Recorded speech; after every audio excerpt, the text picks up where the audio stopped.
चलो बच्चों, चलिए प्रश्न को देखते हैं। प्रश्न दिया है, प्रतिदिन वृक्कों यानी नेफ्रॉन्स द्वारा एक बड़ी मात्रा में रक्त का निस्यंदन होता है। निस्यंदन जिसे हम फिल्टर भी कह सकते हैं, परंतु उसका लगभग 1% ही मूत्र के रूप में उत्सर्जित होता है। शेष 99% निस्यंद।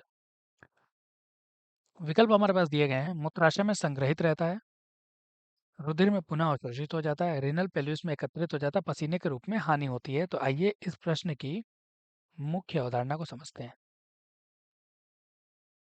मुख्य अवधारणा मुख्य अवधारणा के बारे में अगर हम बात करें तो यह है वृक्क द्वारा उत्सर्जन।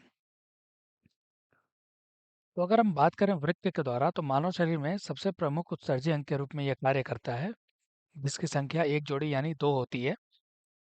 और अगर हम बात करें वृक्क के अध्ययन को हम नेफ्रोलॉजी के नाम से जानते हैं। नेफ्रोलॉजी या नेफ्रोलॉजी भी कहते हैं। अगर हम बात करें कि विकल्प ए के बारे में, मूत्राशय में संग्रहित होता है। तो मूत्राशय में अगर हम बात करें, इसमें सिर्फ और सिर्फ मूत्र का संग्रहण होता है, जिसकी क्षमता लगभग 500 ml होती है। तो यह विकल्प गलत हो जाएगा, क्योंकि हमसे पूछा कि 1% ही मूत्र के रूप में उत्सर्जित होता है। तो यानी मूत्राशय में जो मूत्र संग्रहण होगा वह उत्सर्जित हो जाएगा। अगर बात करें विकल्प बी, रुधिर में पुनः अवशोषित हो जाता है, तो ये हमारा विकल्प सही हो जाएगा, क्योंकि इसे ही हम बोलते हैं पुनः अवशोषण। पुनः अवशोषण, क्योंकि सभी के सभी जो निस्यंद होते हैं, उसमें से जो अपशिष्ट पदार्थ होते हैं, उसी को ही मूत्र के रूप में उत्सर्जन किया जाता है। बाकी को हम पुनः अवशोषण की प्रक्रिया कहते हैं।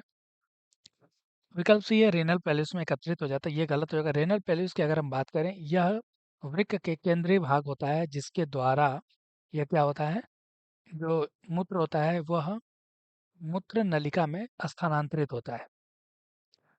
इसलिए यह भी विकल्प गलत हो जाएगा। पसीने के रूप में हानि होती है, तो यह भी विकल्प गलत हो जाएगा। तो हमारा सही उत्तर हो जाएगा विकल्प बी। आशा करते हैं प्रश्न का उत्तर आपको समझ में आया होगा। धन्यवाद।